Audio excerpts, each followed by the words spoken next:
Hey guys, and welcome to the Bevel tutorial for Blender.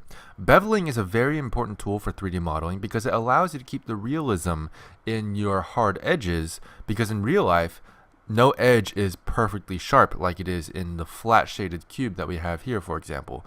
Because no edge is perfectly sharp, most of the time you're going to want to bevel it in some way if you want to keep those edges hard but realistic.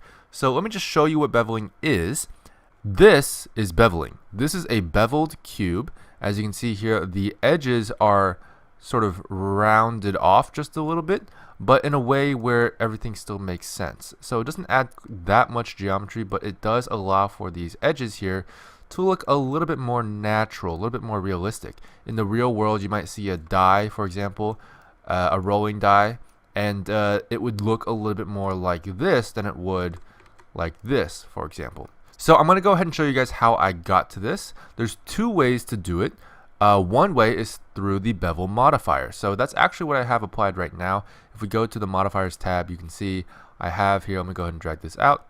I have this bevel modifier here. So you can see that there's a couple things you can tinker around with. For example, the width parameter of the modifier, and you can see it gets a little bit rounder with a larger number and a little bit sharper with a smaller number. You might want to go for a little bit sharper if you want the edge to be just a little bit harder. So there is some settings you can play around with that. You can also do segments, which allows for an even rounder edge. As you can see here, it rounds it off just a little bit better. And beveling actually goes really well with a smooth shading.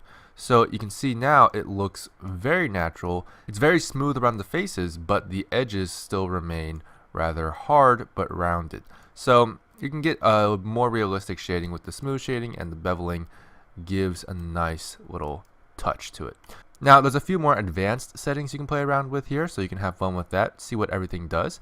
Now there is another way to bevel, and that is in edit mode. So I can go ahead and hit tab to go into edit mode, and then hit W to open up a specials menu. This has a lot of very handy features and tools that can be used during modeling. And you'll notice there's a tool named Bevel, and of course this is basically the same thing as the modifier, but now in edit mode, so you're manipulating the vertices directly. So I'm going to go ahead and press this bevel option, or I can press B, and then I can, as you can see here, drag outwards, and as long as I have the entire cube selected, it will bevel every edge. Now it'll only bevel what edges you have selected, so make sure you keep that in mind. And I'm going to go ahead and left click to confirm, or right click to cancel. Now if you right click, nothing happens, nothing crazy happens, it's all back to normal. And if I select everything again, hit W and then B, drag out, and then left click, voila, there we have it. So that is a beveled cube in edit mode. As you can see here, it is completely beveled and baked into the geometry. So that is how you bevel an object in Blender.